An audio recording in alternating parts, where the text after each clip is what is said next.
We have programs across the Bay Area making sure that live music, which, as we've discussed all morning, is medicine that we need. Live music is accessible to folks who are the most needing of medicine in our world. So we're thinking children in public schools, incarcerated folks, institutionalized folks in care centers, elders. Welcome to Voices of the Community, your insight into the critical issues shaping Northern California's arts and culture landscape. In this episode, part of our second season, we're showcasing highlights from the second annual California Arts and Culture Summit, brought to you by our partner, California for the Arts. This year's theme, Artwork is Real Work, emphasizes the undeniable impact artists have on our economy and well-being. Yet many continue to face challenges in gaining the support they deserve. In today's episode, we'll take an in-depth look at the future of employment in the creative economy. Our esteemed panel, moderated by Nurit Siegel from the Music Forward Foundation, will explore the key trends influencing creative jobs, from the rise of new technologies and the effects of climate change to innovation and shifting workforce dynamics. You'll hear about strategies to build a sustainable creative workforce and the essential skills that will shape the industry's future. Stay tuned as we uncover ways to forge a brighter, more resilient future for the creative economy right here on Voices of the Community. All right, here we go. Woo! All right. So, as I was saying, this is the organic start to our organic conversation. We want this to flow. We want this to feel different than the conversations. We want you guys to ask questions. We're going to carve out some dedicated time at the end. As we met, that felt really right to this panel to make sure that this is a dialogue and a conversation, because what we're going to be talking about today is the future of employment in the creative economy, exploring evolving job dynamics and trends, and the impact of technology, climate, and innovation on our sector. This is a spectacular group. I think all of these panels have been made and loaded with some remarkable folks, and I was blown away by that first introductory conversation that we had. So I look forward to you guys getting to know these folks. And I think we have on the panel the person that flew the farthest to get here. So this is Jamie from New York, and you'll get to meet her a little bit too as well. All right. With that, I would love to take it starting here. And we haven't, you see our names here, but maybe tell us your name, your organization, right, Tiara, and what your organization, company, city department does. And we'll just go right down the row, starting with you. Hey, everyone. My name is Tiara Amar. I am the Director of Advocacy and Fellowships at Whippoorwill Arts. Whippoorwill Arts is a Bay Area-based organization focused on reimagining the live music ecosystem. So that means we're musician-centered, working musician-centered, and really focused on what we can do as an organization to make the livelihoods of working musicians, especially in the Bay Area, sustainable, give them meaningful work, and make sure that they have time for their creative practice. We have programs across the Bay Area making sure that live music, which, as we've discussed all morning, is medicine that we need. Live music is accessible to folks who are the most needing of medicine in our world. So we're thinking children in public schools, incarcerated folks, institutionalized folks in care centers, elders. And we also have our advocacy program, which is what more in alignment with what I'm here to talk about, which we just, in the past 6 months, wrote and released recommendations on ethical pay and professional protections for working musicians, for funders, organizations, legislators who want to engage ethically in the music ecosystem and work with us to reimagine what it looks like. Thank you, Tiara. Jamie. Cool. Thanks. Hi, everyone. My name is Jamie Hand. I am here, as we heard, from New York State. I work for an organization called Creatives Rebuild New York, and that is it's always shocking when I say this number out loud, $125 million investment directly in artists. We were born out of the pandemic. It's private philanthropy funded, and we operate 2 primary programs. One is a guaranteed income program for 2,400 artists across the state of New York. And the other is an artist employment program for 300 artists across the state of New York, working in collaboration with community-based organizations. I am the Director of Strategic Impact and Narrative Change, which is a fancy way of saying research and communications and policy. We believe in those things all being wrapped together, as we've heard is happening here in California, and the work of Julie and her team. And so we realized, again, it was born out of the pandemic as a relief effort, but as a 3-year time-bound organization, we realized pretty quickly it's wonderful to provide that direct relief. It's really important, but unless we're doing longer-term sustainability, systems change, and advocacy work for this to stick, either in the public sector or through other investments, I don't want to say what was the point because there's been a lot of tremendous impacts, but we have to be thinking about that long-term because the conditions that came up that made this necessary aren't going away, and they've always been there. So I'll leave it at that. There's a lot more to say about how we do our work, but Excellent. thanks. Nicole. I'm Nicole Hendrix. I'm the executive director of the BRIC Foundation. We focus on getting women and people from historically excluded groups into entertainment, media, and tech. We do that in multiple ways. We work with K-12 to make sure that students are getting access to industry knowledge and education early. We also have the first registered apprenticeship program for animation, visual effects, and gaming, focuses on career paths like concept art, storyboarding, animation, modeling, rigging, game design, and production management. We also have an industry think tank. We really like to focus on connecting educators, government, and industry together in order to improve those employment pathways. I'm also the co-founder of the Concept Art Association, which is an advocacy organization for artists working in entertainment. About 2 years ago, we got really thrust into advocating for artists with the rise of generative AI. And so that's kind of, I'm wearing both hats here today with y'all. Brilliant. Take us home, Marcus. Cool. Hi, I'm Marcus Mitchell. I'm a public art administrator at the City of West Hollywood. We're a small and mighty division in a small and mighty city. The City of West Hollywood Arts Division manages grants programs, grants opportunities across genres and disciplines. This is a public art program, which there are lots of different threads and opportunities there. And we also do grants, public art programming, and we have a great music festival program that happens every year. So yeah, I think just a little background, or no, we'll go. Sorry. All right. I'd love you to start coming back down this line again for you guys to get to know these folks a little bit more. How long have you been in your field and how long have you identified as an arts advocate? Awesome. Thank you for the little structure there. I appreciate it. I've been in my field. That's a really interesting way to think about it. My first job in art administration, I was an undergraduate at the University of Southern California studying art history. I think it may be apropos to this panel, but I sent it was through the Getty Multicultural Internship Program. This is back in 2000. So thank you all. I sent an application for the program and it was late. And Felicia Filer with the Department of Cultural Affairs reached out to me independently of the program. So I've been rejected by the Getty Internship Program. She reached out to me and she said, come downtown. I want to talk to you. And I got an internship through her, which if it was not for that interaction with Felicia Filer, I would not be on the stage. I would not be in art administration. So every interaction that I've had with an artist in the community or a member of the community is because of that chance that Felicia Filer took on me. So I guess that makes That's a great story. 20 years Amazing. that I've been in the field. Amazing. And how long have you identified as an arts advocate?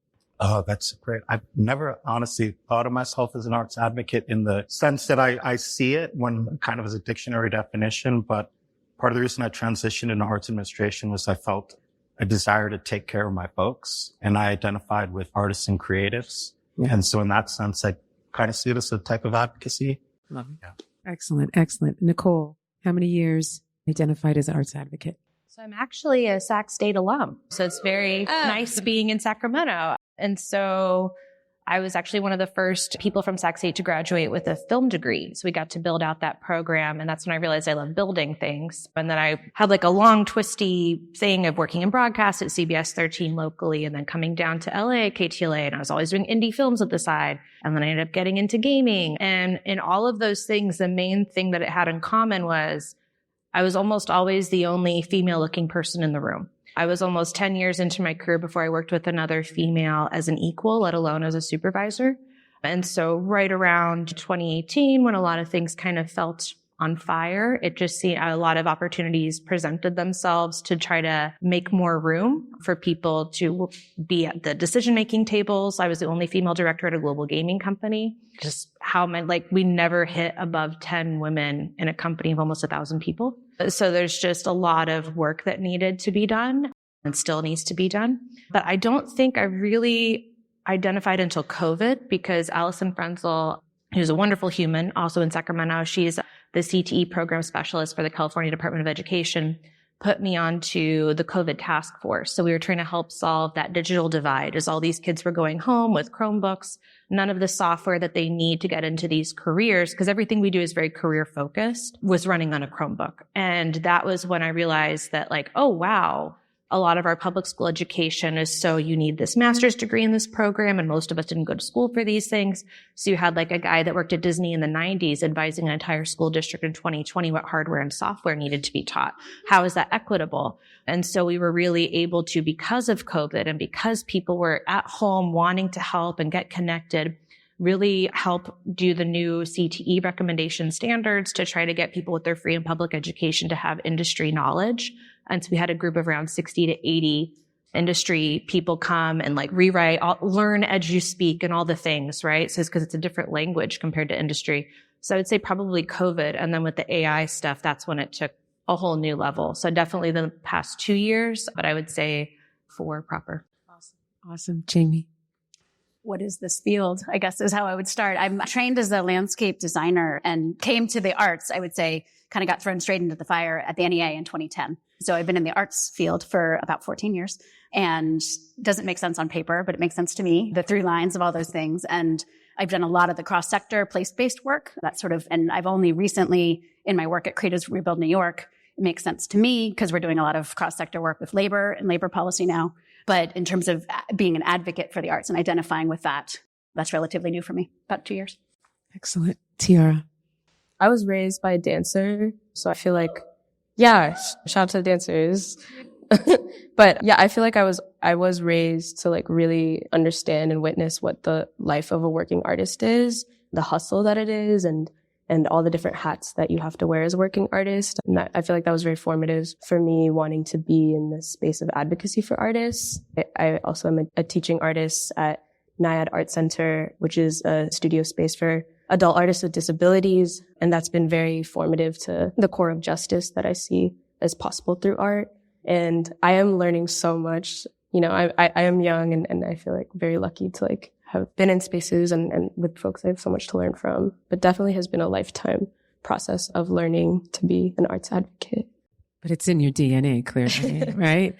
I love it. I know we're speaking to the choir as well, but it's never too late. And I think it's always important to bring more people to the table. I think that as a field, we create that magnetism and stickiness, and becoming an advocate along with some of the research and the findings that we're about to share and drop on you guys, but be able to make sure that you're having those conversations in your communities and your networks as well. All right. With that said, as I've mentioned, we are going to be sharing some findings, different city, state, and national projects that have happened and already being teased out in some of the introductions. And without further ado, we're going to start, Tiara, with you. What recent research findings highlight the key trends and shifts in the employment landscape we're seeing inside of the creative economy? So if you can talk a little bit that you're coming from that music lens as well, a musician lens, what you're seeing, what some of the research and findings highlight. Definitely. I think our research has really contributed to concrete ways that we can disrupt some of the mythologies that surround what we think of as being a working musician. We talked about this a little this morning, but there's an idea of like the starving artist, the starving musician that's so glorified, but also the idea of what a working musician does. And our research helped us identify that it's not every musician's aspiration to either be playing in a dirty bar every night or to be selling out stadiums. The vast majority of musicians are seeking something else. And our research identified the top 3 priorities of working musicians, which is first, guaranteed pay for performance, which is something that's not commonplace in the music ecosystem. The second is consideration of expenses for musicians. So when a musician like goes out to play a gig, how much are they spending on food and lodging and travel in order to get there? Because oftentimes when musicians go on tour, they come back in the hole. And the third thing that we found, which is the highest priority of working musicians, is the ability to play for small listening audiences. And so just because music is a passion for them, it doesn't mean that they shouldn't be compensated fairly for their labor. Identifying those top 3 priorities really helped us form the next 4 phases of our research project. the final phase, which we just released, which was the recommendations for ethical pay and professional protections, which includes like research on recommendations for hourly, for different pay scales and professional protections that we need. The pay scale piece is that musicians are being paid the same rates that they have been paid since 1985. And if you live somewhere like the Bay Area, that's completely unsustainable. And we've seen a mass exodus of really vital cultural workers from the Bay Area. We also found that 70% of musicians with disabilities face discrimination in the hiring process. 2/3 of them don't report their disabilities and work in unsafe working conditions because of that fear of discrimination. We found that 70% of Black and Brown musicians report discrimination in the hiring process too. And so we really framed our recommendations and our recommendations for pay and professional protections around these like top findings. And we have an hourly rate that we recommend, which is $125 per hour per musician. But the more important piece of that is that we're recommending an hourly rate of pay, which means that musicians who have to spend 9 hours waiting at the gig, traveling to the gig, doing all this stuff, they're recognized for that time, that expense that they're spending to be there. We're also recommending to pay each band member. So if you have a band of 10, it's not super ethical to pay $500 for a band of 10. So if we want to recognize each member of the band deserves pay is another really core structural piece of our recommendations. The second part of that is there are so many incredible organizations all over the country that are doing really experimental programs to intervene in this kind of like the struggles that working musicians are facing across the country, and also being really experimental with how people are paying their artists. I think, we all agree like paying artists is important, but the how is really critical.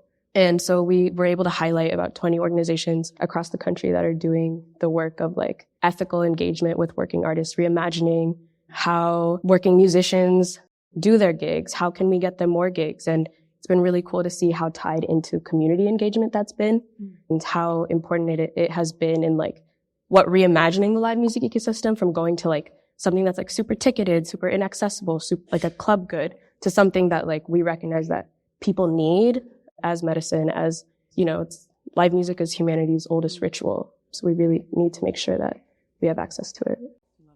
And that's at Whippoorwill Arts. The website is amazing, and that research is right there, and you can click on it, and it tells you for an emerging musician, a more seasoned musician, how to increase it. It's really amazing research. So I love it. Does anybody else want to join in or add to certain trends and shifts you're seeing in the employment landscape? Can I just add to something, Search, that Tiara shared? I think we can't overstate how important research like that is to know and to start to understand what it means to work as an artist, and not only what the pay rates and what the pay conditions are, but what your time looks like, what your labor looks like, how much time you're spending in that job versus this job. I think that there's such a lack of data at the federal level, and many folks are part of that conversation about how many artists are even in a place, right? We don't actually know. The reporting is incorrect. And so organizations like Whippoorwill, like Music Workers Alliance, like Dance NYC in New York, like there are organizations discipline specific, but also increasingly my organization, we had a statewide survey, we had over 13,000 responses, and the amount of information that we're getting from artists about what their lives look like, what their work looks like, I think is really important to changing the conversation. For sure. As I think we're all hearing, centering the artist in that conversation, not assuming, right, in that. And I think, Nicole, you had to add to this. So Civil Economics is a great organization. They're economists that their expertise is the creative economy. So at the Animation Guild, Concept Art Association commissioned a study to see what studio heads and executives see the future of AI as it impacts job consolidation and job loss in the creative sector.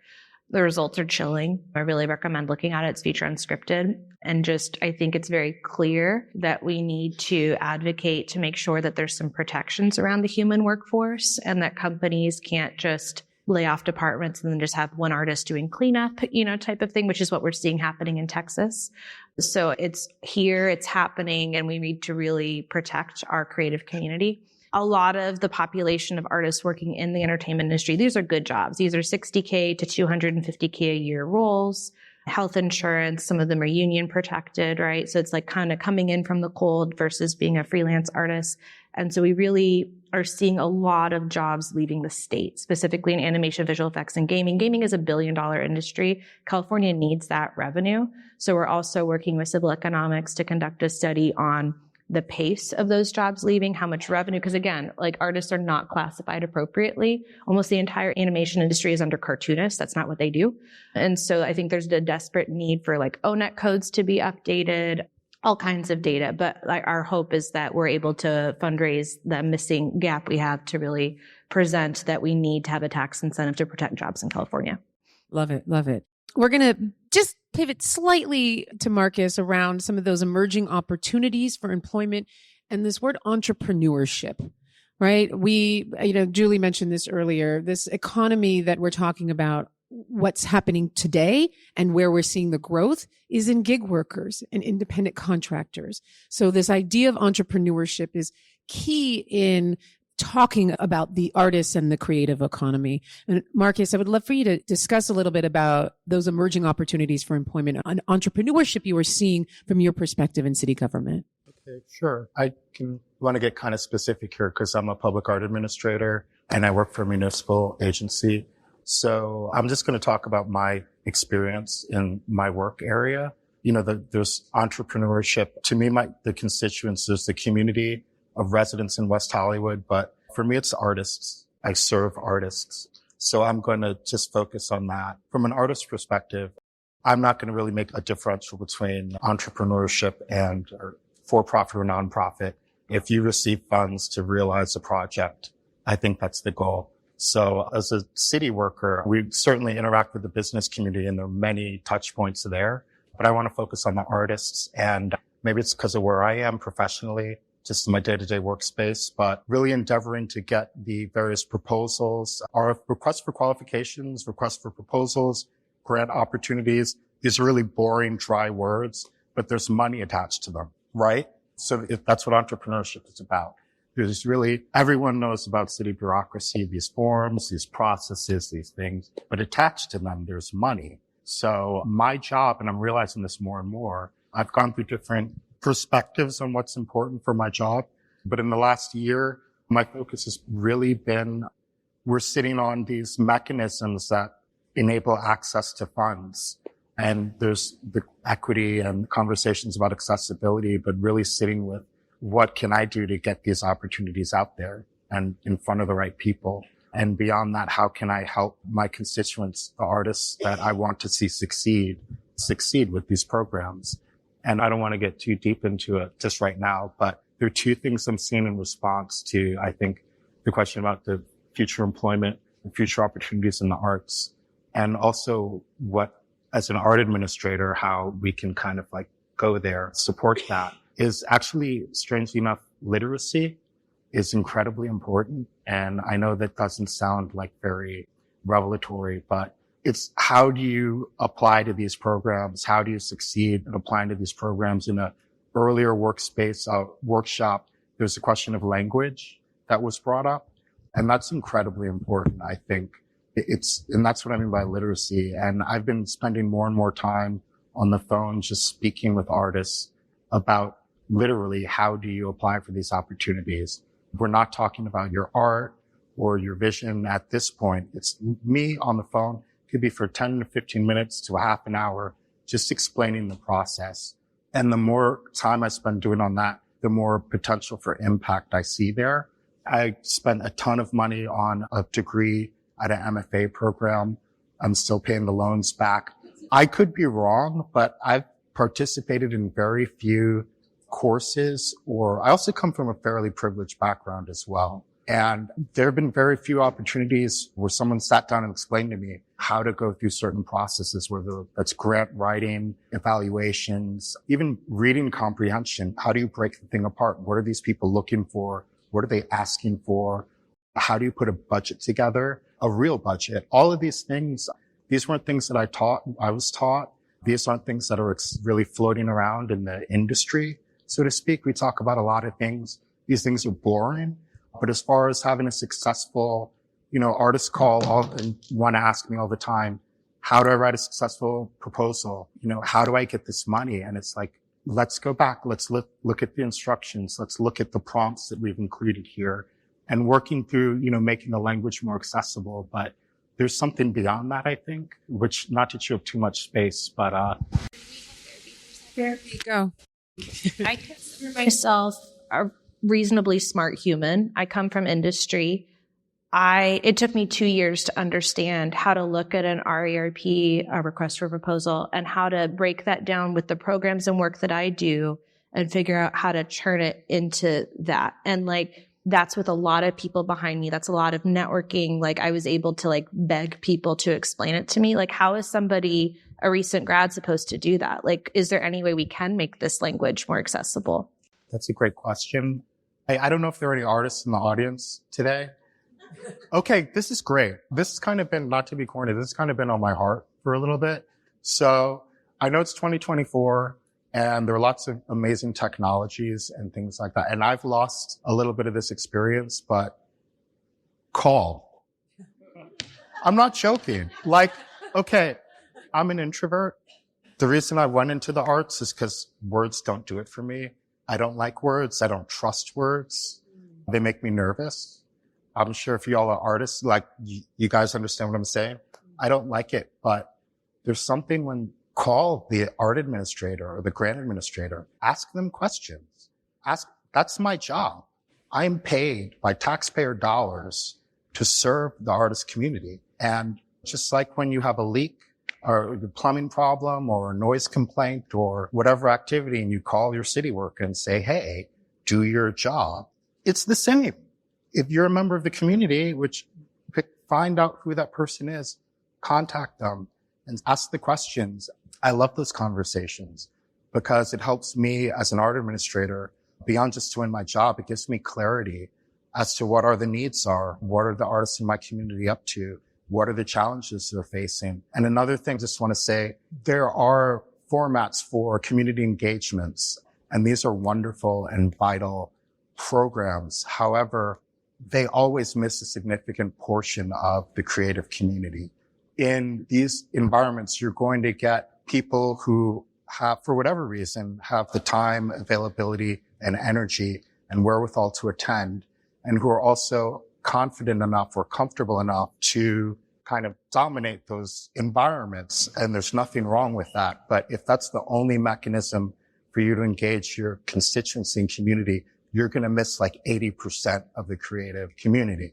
You're going to miss the best artists. I don't mean to be, but you are. And creating an alternative kind of backroom channel for folks to call or speak or write or whatever that reaching out mechanism is, qualitatively, it allows for a much deeper kind of dialogue and two-way education process. I've learned so much more about the artists in my community just by folks reaching out and asking questions about some boring, random application process than I have in those large group sessions where we have one or two personalities kind of dominating the situation. Before we dive into the second half of our expert panel's conversation on the evolving dynamics of creative jobs through new technologies, a changing climate, and a global pandemic that reshaped how we work and create, let's take a moment to acknowledge our generous sponsors who make these discussions possible. Voices of the Community is made possible by generous support from the Zellerbach Family Foundation, dedicated to ensuring vibrant work is created, new voices celebrated, and diverse communities have opportunities to thrive. Learn more at zff.org. We're also supported by the Peaceful World Foundation, fostering a culture of global peace through hosted conversations and education. Discover more at peacefulworldfoundation.org. Before we return to our expert panel's insightful discussion on the future of creative work, take a moment to enjoy an exclusive one-on-one interview with one of our panelists, Jamie Hand of Creatives Rebuild New York. Join us to get a deeper perspective on Jamie's personal journey into providing a basic income to artists, emphasizing that the Guaranteed Income Program operates on the principle of trusting artists to know how to best utilize the funds. Stay tuned. This is George Coster with Voices of the Community and Californians for the Arts at the second annual Arts and Culture Summit here in Sacramento. And I have the pleasure of talking with Jamie Hand, the Director of Strategic Impact and Narrative Change at Creatives Rebuild New York. So Jamie, my first question would be, I think for the audience, it would be helpful. People call it universal basic income, guaranteed income. It literally goes all the way back to the people's, it's MLK back in 62. So share with the audience, what does it mean from your perspective? Sure. Creatives Rebuild New York was born out of the pandemic as a relief program for artists. The Mellon Foundation was involved in a workforce development task force for the state of New York and sort of acknowledged the importance of artists within the landscape and within the possibility of rebuilding New York. The state didn't end up funding it in the budget, so the Mellon Foundation stepped in and did. And we do two programs. One is a guaranteed income program. One is an artist employment program. And our guaranteed income program is for 2,400 artists across the state of New York. What that means is $1,000 a month for 18 months, no strings attached for these artists. I think it's important to note that we designed the program with artists from across the state, as well as some guaranteed income scholars. We called it a think tank, and they helped us sort of make that determination about the $1,000, the 18 months, things like that. But some of the core principles of guaranteed income include the no strings attached aspect and trusting people to know what's best for them, to be able to spend the money as they see fit. And in this case, because it was going to artists, didn't mean that it had to be spent on artistic practice. It could be spent on housing, on rent, on food, on transportation, on whatever those artists need. And can you share a little bit more about kind of the background? Was there, every jurisdiction likes to do a study about another study so that we can study it and then report it. So how did the city come to a place where they wanted to do guaranteed income? Was there some kind of a study first done, or did people jump in on, Michael Tubbs and the whole activity of Michael Tubbs in Stockton, basically showing, hey, people spend the money to stay alive and get work and, stabilize? So one first distinction is it's across the state of New York. So 2,400 artists, not just the city of New York, but the state of New York. And the data and the research is there. So we were launched in 2021. And so already the programs in Stockton, as you mentioned, and elsewhere, the broader guaranteed income movement and basic income movement, the explosion of programs and pilots that happened under the ARPA funding from, during the pandemic was a sort of an important baseline for us. We decided explicitly not to make ours a pilot. We weren't doing it for research purposes. We believed that people know best how to spend the money. Because we're a private sector, because we're a private philanthropy, we're not public dollars. There's some complexities that come with sort of giving money directly to individuals. But it's permittable through the IRS, but folks had to show that they were below a certain income level, basically. And so we used something called the self-sufficiency standard and people had to sort of verify and show some of their income levels and things like that in order to be eligible. But there was no, for us, it wasn't about, we really were operating kind of from the ideas behind trust-based philanthropy, trusting people to know what they need, to share what they could share in their application. It was a very simple application. Something that I mentioned on stage in the panel was that we tried very hard to center sort of care throughout the process. These are people that are living in dire circumstances. We have statistics from our application data and from our survey data that I think it's 60% of artists are making less than $25,000 a year in New York State, at or below poverty level, right? And so when you're supporting folks through an application process, when you're helping them understand whether getting this money will shift their public benefits, right? Some of these folks are on public benefits. That involves a lot of care, and that involves a lot of what we talk about as social service work, right? And arts administrators aren't often trained or, have the skills to do that. So we had a lot of really important partners in the implementation of that program. And I think I'm veering away from your original question, but we didn't feel like we needed to prove anything. It was, in some ways when the Mellon Foundation under Elizabeth Alexander's leadership said, this is something that we're going to do for artists. Artists are an important part of the New York State economy. It was, we were set up maybe as demonstration projects. Like, is this a good way to support artists?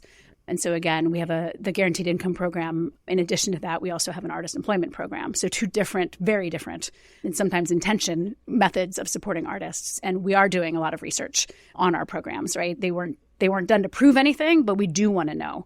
And so we have 2 different evaluations happening within the Guaranteed Income Program and 2 different evaluations happening within the Artist Employment Program that will come out later this year with some information about sort of the models and not just how they use the money, but like what are the ways that artist practices have changed, their overall well-being, things like that. So I think, from Jimmy, from like an executive summary, if you will, for a moment, because I know you're still doing the study, what would you say are the 2 big things? One, your findings that you think kind of are aha moments, and then secondary best practices that you believe have come out of the program? I think, it's both an aha and not surprise at all, is that artists spend money like everybody else does, right? It's just trying to survive. Major medical expenses that they weren't able to do until they had this. Housing, food, again, in the post-pandemic context, we're still in it, but the pandemic context, we did learn from some artists, not through our research, but through some gatherings that we've done and sort of more qualitative and personal interactions with artists. Many felt shame at first that they weren't spending it on their practice, that it wasn't something that they were wasting it because they were using it on rent. They were wasting it because they were using it on food, but they're not, right? And so sort of helping them understand that they are deserving has been one of the main sort of a North Star for us as we've moved through. So again, it's not an aha, but it's actually important to name is that artists spend money like everybody else. Right.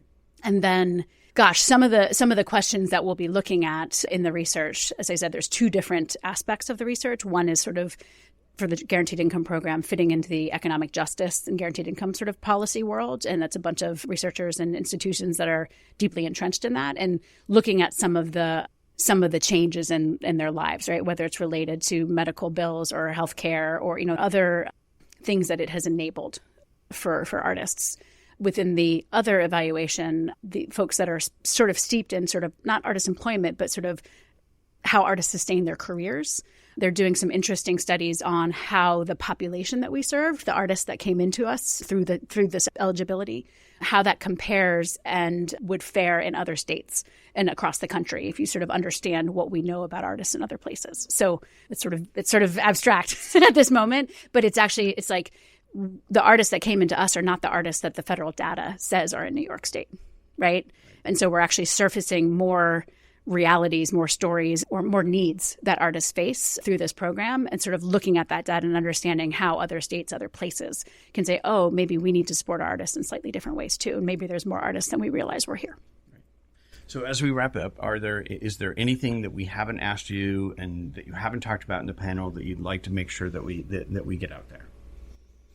I'll just underscore something that I feel lucky I was able to say on the panel, which is, for us, centering artists has been core to how we've operated as an organization, from the design of the programs to how, as I was saying on the panel, how we are thinking about policy work and policy change and making sure that sort of artists are not just their experiences and the data about how their impact, the impact of the programs on them, but that they are the voices, they are the folks that are sort of contributing to the advocacy and to the movement around new ways of supporting artists. Well, Jamie, thank you so much for being on Voices of the Community and Californians for the Arts here at the Summit and taking time away from the Summit to share your wonderful insights. Thank you so much. Appreciate it. And good Likewise. luck with the program. Thank you. Welcome back. Let's continue our exploration into the future of creative work, moderated by Nurit Siegel-Smith from the Music Forward Foundation, with panelists Nicole Hendrix from BRIC Foundation, Marcus Mitchell, the Public Art Administrator for the City of West Hollywood, along with Tiara Amar of Whippoorwill Arts and Jamie Hand from Creatives Rebuild New York. Up next, they'll address one of the most pressing issues in the creative industry, the persistent undervaluing and underpayment of artists. As the myth of the starving artist continues to limit opportunities, we'll explore how these barriers prevent artists from earning a living wage and what solutions are emerging to change this narrative. Again, I consider myself a reasonably extroverted human. And those sessions are terrifying. They're not capped. They'll be like, you'll show up to an info session. There's 200 people there. I'm not going to ask a question. Like, is there a way that we can cap and just have a lot of them? Like, so no more than 15 people at a session? I love this conversation. Well, I think it's important. I think that what you guys are presenting here is exactly what we want to break those barriers between resources and the artists, right? And create simpler application process and go back into conversation and calls and talks and connection between those two. I think it's great. And I want you guys to continue off. But I'm sure that the civic leaders out here understand exactly what is, and the artists understand what this conversation is. But we've been having this for decades. And so we have to definitely keep stripping away at this, because we have to strip those barriers. And I would love, Jamie, if you can talk, because I feel like your team in this 3-year intentional program directed at artists, like, talk a little bit about some of those policy wins, some of the learnings that you found, and some of the advocacy that you've seen through this project. We are just at the beginning relative to what we heard Julie talking about this morning, all of the wins that California, the infrastructure here is more robust than it is in New York State. There's a lot of disparate folks doing advocacy work in New York State. I do have to say one thing to that last, because it's related. First of all, private philanthropy, not just public sector funders, need to be in this conversation too. Yeah. And one thing that we very intentionally chose to do from the beginning is we hired artist organizers across the state to get the word out about our funding opportunities. Nobody does it better than and all different artists from different genres, from different, and both hiring artists in the process, but also not using the traditional methods of making sure people were aware of this, because we explicitly wanted to support not just the 20% of artists that know how to come to funding opportunities. So in terms of the policy and advocacy work, I mean, the way we're doing it, there's a little bit of a top down and bottom up simultaneous approach that needs to happen. That's the world we live in.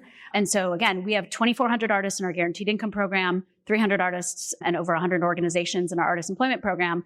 So making sure that they know the long game, that they understand that just because that program ends doesn't mean the transition support, the offboarding support that my colleagues are providing as we invite artists into the policy work is actually a really important and core part of our values about how the policy change is going to happen. I'd be remiss if I didn't sit on the stage and take the opportunity to talk about the guaranteed income movement in this country, right? Artists talking to artists about it actually doesn't matter as much as artists getting involved in the broader guaranteed income movement and arts organizations, right? There's so much happening, and there's so many resources, and there's so many people that are willing to and excited to bring artists in to help shape that momentum, to help shape that movement. And artists are actually seen and understood in part because of our program, in part because of Springboards for the Arts program, in part because of YBCA's program, BMAC, an amazing organization in Nashville. There's an understanding that artists are not necessarily special unicorns that deserve guaranteed income more than other humans or other workers, but that we do have a unique set of stories and abilities to convey the experience. And so because we were the only statewide guaranteed income program at the time that we launched, and also in New York, but there's a handful of smaller programs, we helped launch something called the New York State Cash. I think we're calling it the New York State Cash Alliance now. And so that's just bringing, again, nothing, it's not specific to the arts, but it's understanding that if we band together and we include artists in that coalition, in that alliance, we can help move towards policies in New York State that are specifically relevant to cash policy. Sometimes that looks like tax credits. Sometimes that looks like guaranteed income programs. You guys haven't found that the guaranteed income programs like give leeway to the systems not changing? Like, do you feel like it's saying that even though our systems are broken, we're going to help over here, and it's avoiding the system issues that are keeping our musicians not getting paid? Well, it's the blessing and the curse of having two different programs that are almost in opposition to each other, right? We have an employment program too. So we're engaging in the realms of benefits, unemployment benefits, insurance issues. All of that is real. And again, it's not just artists that are dealing with this, right? And so the more artists can understand themselves in solidarity with other workers, right? So the unemployment bridge program in New York State is an important one. Portable benefits policies that were just rolled out in Utah as a proposed legislation this week, right? These are the things that artists need to be paying attention to and showing up for and understanding how it affects them in their lives. Mm-hmm. And the more that we can actually create those bridges across sectors, but making sure that artists are showing up as core to that and showing up as allies in that, I think is really important. Cool. Any to add to this conversation here? How can we get involved? We're closing at the end of this year. We're doing a lot of, again, because of our New York State focus, trying to create a lot of resources with transparency about what we've done well and not well in our programs. We just released some process evaluations for both programs, as well as a series of recommendations. We convened working groups of others doing artist employment programs. We had folks from the California Creative Corps. We had folks from a Manny Ober program in Puerto Rico, some city level programs, and others, both public and private, talking about artist employment. one win from that is that the NEA is actually now doing a national field scan of artist employment program just to understand sort of the different range and kinds. And so pay attention to that stuff that's coming out. And again, I think if you want to understand the pros and the cons of running your own basic income program or running an employment program, I think our process evaluations would be helpful. We will be making a set of policy recommendations for New York City and state coming out later this summer. And we will be sort of connecting our artists to broader movements in the arts and outside the arts. Look at our website. I mean, that's the other thing. Yeah, sign up for our newsletter. We're trying to talk a little bit about what it means to not just be a funding organization or a funder, but to move into this work and make sure that others know how to do that. I love it. I think, Nicole, you touched on this a bit earlier around AI, generative AI, and technology has definitely been affecting this industry for years, for decades. But we've seen an increase in the past couple of years. And you guys did some research recently that I would love for you to talk a little bit about how this technology is impacting our creative industries. Sure. I mean, we're living through the greatest art heist of all time. I don't know if y'all are aware of Lion 5B. Lion 5B is 5 billion images and text pairs. It was scraped illegally without your credit, consent, or compensation. Family photos, art portfolios, inappropriate things, child porn, like name it, it was taken. And then Lion 5B was basically operating under the educational not-for-profit usage. It was funded by Stability AI, and then it flipped to a licensing model, which should be illegal, but they're basically using data laundering, and that is what Midjourney and everything is basically being used off. So when you hear ethical AI and I'm putting in my own images, that's not true, because you need billions and billions of images. The 100 images that you own that you're putting into are still referencing that trained stolen data.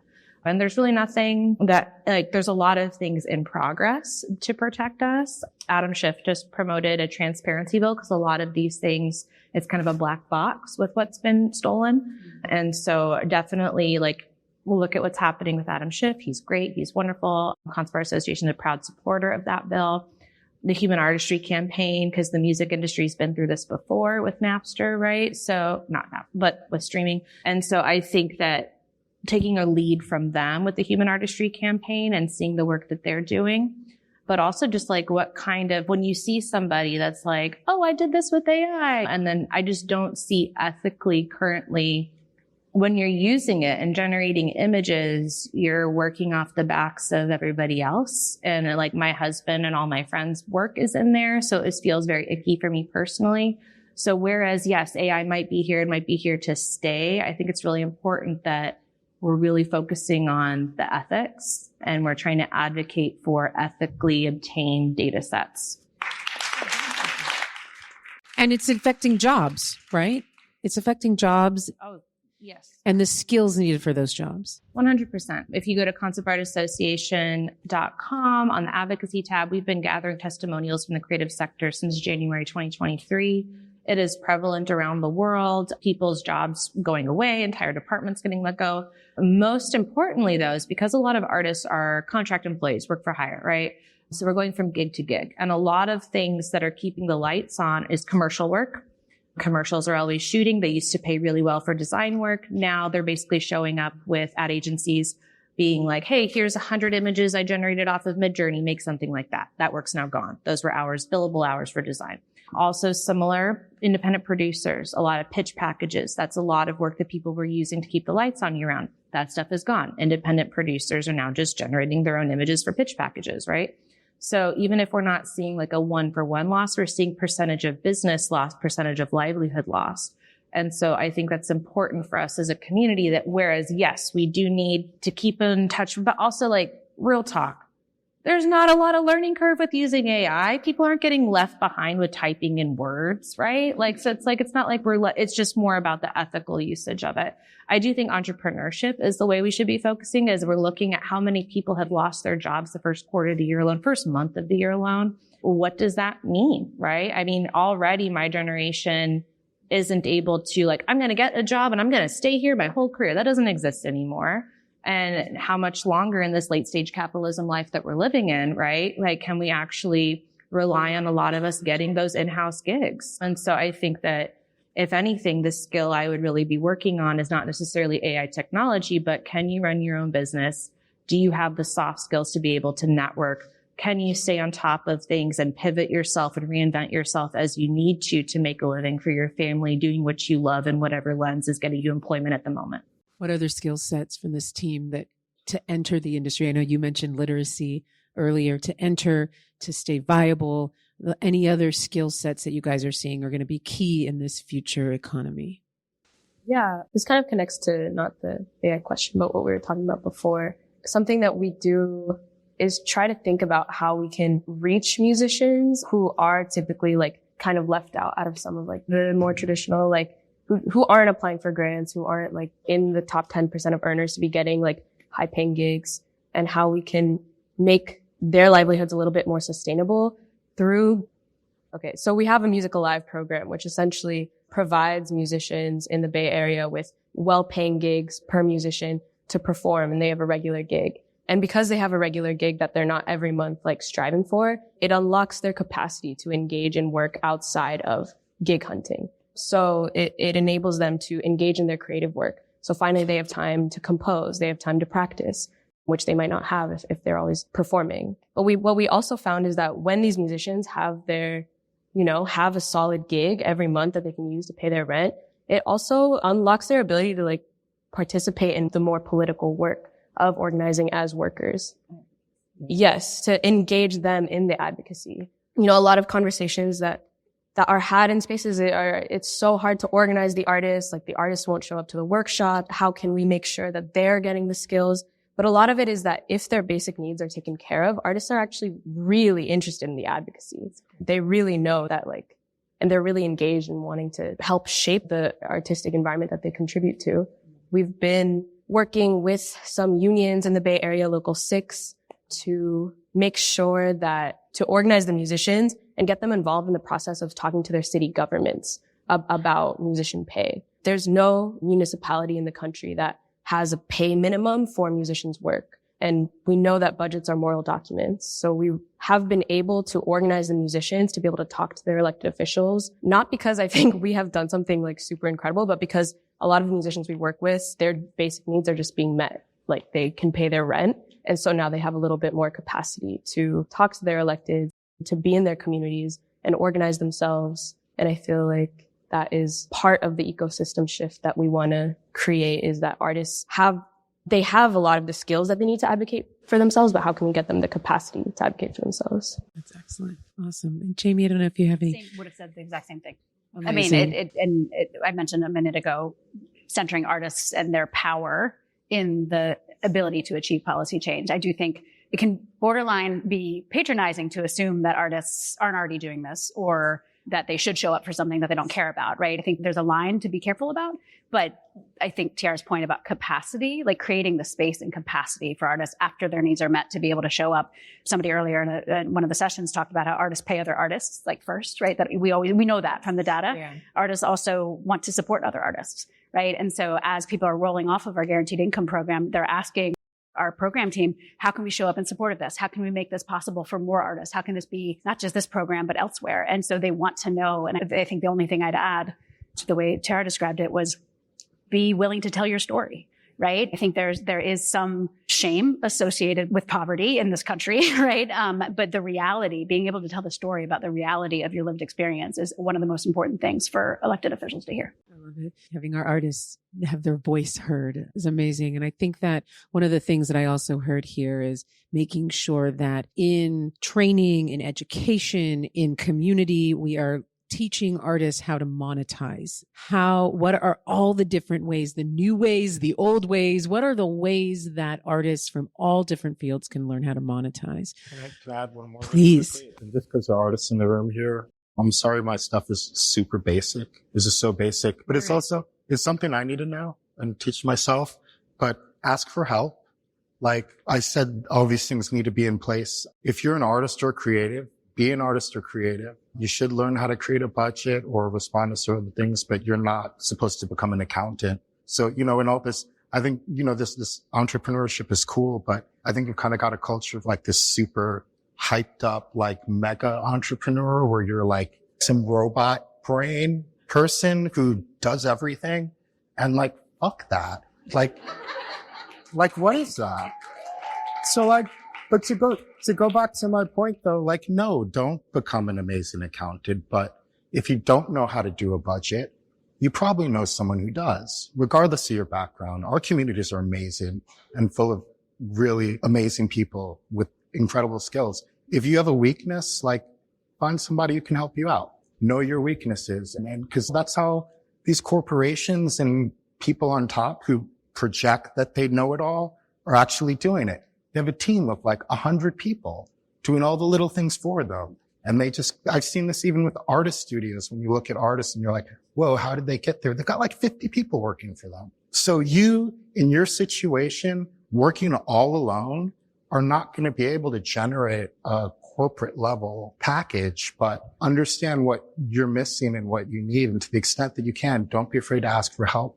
And to go off of what Julie said, you'd be surprised. Like, people want to help you. People want to support you. And if you come to them with something that they can actually give, that's a win. Like, I'm not going to be able to give everything, but if you're asking me something that I have to give, whether it's time or a skill or an ability, you may be surprised how people show up. So don't think it's your job to be, I don't even know the names of all these guys on the covers of like Fast Company and stuff, but don't try to be like that. That's not why we value you. Do you, but just know what you need to succeed and look for that support, because that's what the people who are successful, that's what they're doing. Love that. No, and something that came up in conversation previously is these great collaboratives of artists that have been popping up, and these communities of artists that are relying on each other, pulling on each other's strengths and skills together. And I think that we've talked at length about the partnerships and collaboration today already. I'd love to open it up to some questions from the audience. I know these panelists added some really exciting research conversation to the creative economy, and would love to see if anybody has questions. Let's start right there. I think you can project. Thank you so much for all of your knowledge. Really, these contributions are fantastic. I want to address this notion of how people go for the RFQs. How do people apply for their grants, right? How do they develop their grant applications? I've been running a program training artists to apply for grants and funds for the last 4 years. Ooh. And I realized that it's not so much that the information is difficult. It is more a sense of dignity of the artists that don't feel like they should access this, that they should actually make a dignified living out of their practice, right? And so even though sometimes the application is 2 questions, it's too much. And it's not too much to write those 2 questions. It's too much to say, I deserve this money. I need to make this money to pay rent and to actually grow my practice and my vision, right? Yeah. So do you think that we could embed some compassion into the process so that people feel seen and then more empowered to create these applications and to put their vision out there? Yeah, that was an excellent point. Mm-hmm. You're right. It's a lot deeper. Not to be, but a lot of it is psychology. That may not be the correct word, but it's the word that comes to mind. So you're right, 100%. Ideally, I wish I could inject more compassion into these processes. And that's kind of why I said my piece about really setting that time aside to speak to people, because I think that's where it comes through. I think there's also identification, because you don't know who's on the other end of these things. And just hearing a human voice, hearing this is a friendly person, hearing that they'll listen, like they're actually hearing what I have to say and responding to what I'm saying. I think that goes a long way. I think what you said about dignity is important, and feeling like you're seen, feeling like this is a space that's okay for you to occupy, feeling like you're welcome there. Those are all in this virtual space of the application and the program. I think those are all things that, again, it's 2024 and we've gone through, but I'm rediscovering, like, maybe actually talking to people is the most effective way to do this. But I think it may be. And then I would say, I don't know how to actually make these RFQs and RFPs more compassionate, because at the same time, there are certain, not metrics, but there have to be some touch points for the selection panels or whatever commissions or reviewing panelists are, who often have members from communities sitting on them. So we also have to look at that side too. Like, how do we, I know you're totally aware of this, but there are constraints as to how open or tight it has to be. So striking that balance. But again, what comes to my mind is accessibility, making oneself available so people can feel seen and heard. But you're right. I want to add one thing, just a tough realization for our team throughout this process, partially created by the scale at which we were working, but it was the reality that arts administration doesn't train you to do social service work. And some of the work that we're talking about is social service work. And so in addition to the artist outreach core, so there's artist organizers, again, human to human outreach to make people understand that this was for them. We partnered with a number of social service partners, Work Without Limits, Henry Street Settlement, others, to continue to help people through the application process. For our guaranteed income, it was only 10 questions, right? We were trying to minimize what was being asked. We also had a help desk, so people could call live and talk to humans for this whole period of the application process, I think, but realizing that you're dealing with people's lives and very painful circumstances. And we didn't have the capacity or the training as arts administrators. Some of us are, so say as that, and some don't, and so we really needed to get those resources. So thinking about the toll that it takes also on the people administering is, I think, an important part of the equation that we all as a field need to be mindful of as well. I'm a solutions person. I wanted to share, but when you were talking before, one of my affirmations that I do, not to be vulnerable here, is that asking for help is not failure. So I think even if it's just a social media post announcing that hey, this funding's available, kind of bring it, but also Nurit with HRTP. Yes. So I'm a High Road Training Partnership holder with the California Workforce Development Board, Nurit Music Board Foundation.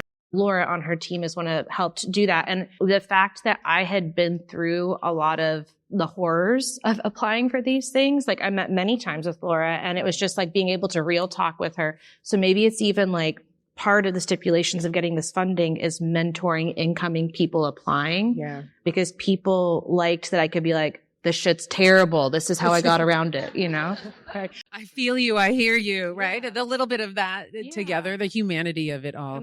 It's a 150-page application. It took us 2 years to do. This is, we did it. We've got apprenticeship pathways in the state of California in music, art, entertainment, and live. It's the first in the country. So this was an exciting, but very hard. And sometimes it feels better when you get it after you worked so hard for it. But I don't know. There's another question that was up here. Yes, right here.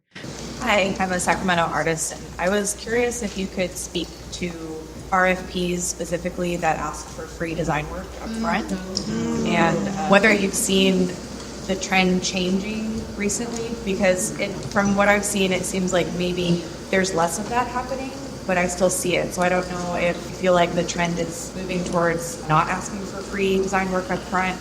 And also that's part A, and part B would be, I've seen calls, an organization that makes a call that asks for free design work that says they get called out and they say, oh, well, we're doing it because we want to open this up to artists that don't have qualifications, that they can show that they, can do this work. And so we're asking for those designs as part of that. I'm wondering if you can talk to speak to the ethics of that, and if you think that that's an appropriate way to go about that, and if not, what would you recommend? Sure. I can kind of speak to what ideally should be taking place. I don't know the details of these different programs, but I would say on the theme of what folks have been saying here today, and I'd like to reiterate, obviously you're going to want to be compensated for any work you do. Yes. And that's not kind of a thing to ask, or you should feel that's your right. I think the way best practice in public art administration, I'll speak to public art administration. So by design pre-work, I think when you're asked to actually produce a proposal that is then judged, we always want to put in place some kind of design honorarium is what you'd want to see. That's the language we use, design honorarium or design fee. But I certainly believe soliciting design work or proposal from an artist, especially for a specific, it's one thing, you can make that determination with a request for qualifications. You can look at past comparable work that's similar to the project you're soliciting talent for. And reasonably, I think you can make inferences okay, this is similar. This is how the artist approaches this situation, and make judgments this is the artist we want to move forward without soliciting a proposal.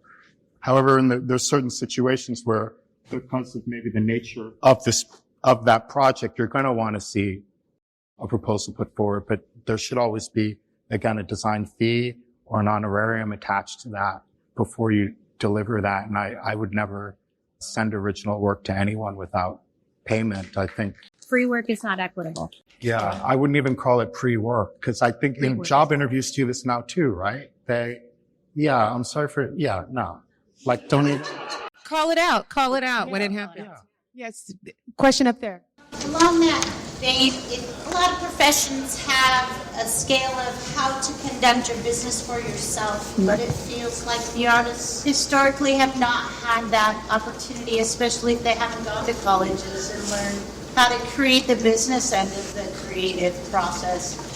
Are there resources out there for our artists, just like you gave her that example? I'm from a rural community, and there's no kind of process for our artists to know what they charge, how do they conduct their business, do they have to have a contract, et cetera, because that seems to me where the cracks are, where people fall through those cracks, not knowing how to promote themselves in a business side of their artistry. Right. I just offhand, the first resource that comes to mind is Public Art Network, Americans for the Arts. They have a fantastic website with our resources, white pages, links. That's usually where I start when I'm trying to do research about best practice in the industry, our benchmark figures for reference. I'd start there.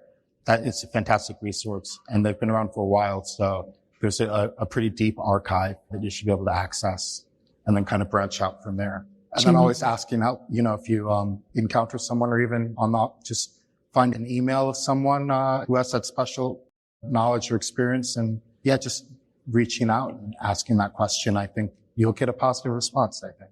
Jamie, do you have? Yeah, I think some of Whippoorwill's resources exist for musicians, like some of the organizations I mentioned earlier. It's starting to be in the water a little bit more, what we're talking about, the entire theme of this conference or the summit. But one thing that our team is doing, so it's a little more amorphous, but within the artist employment program, a lot of what we sought to do was sort of shift the power dynamic between organizations and artists, right? So the application was joint. It wasn't an organization picking artists. They came in together. They were interviewed together. But of the 115 collaborations, there has been conflict. There have been challenges. There have been issues in terms of what artists know that they want and need versus what they're willing to say they want and need. There isn't that training that you're talking about. There isn't sort of exposure to understand how to show up in an employment relationship specifically. And this is across all disciplines. So my colleague Christopher Muley is working with a number of organizations and artists in that program to create an artist bill of rights as a pilot, as a template for New York State. We happen to be benefiting from the expertise. The National Domestic Workers Alliance is one of the organizations in our program working with artists,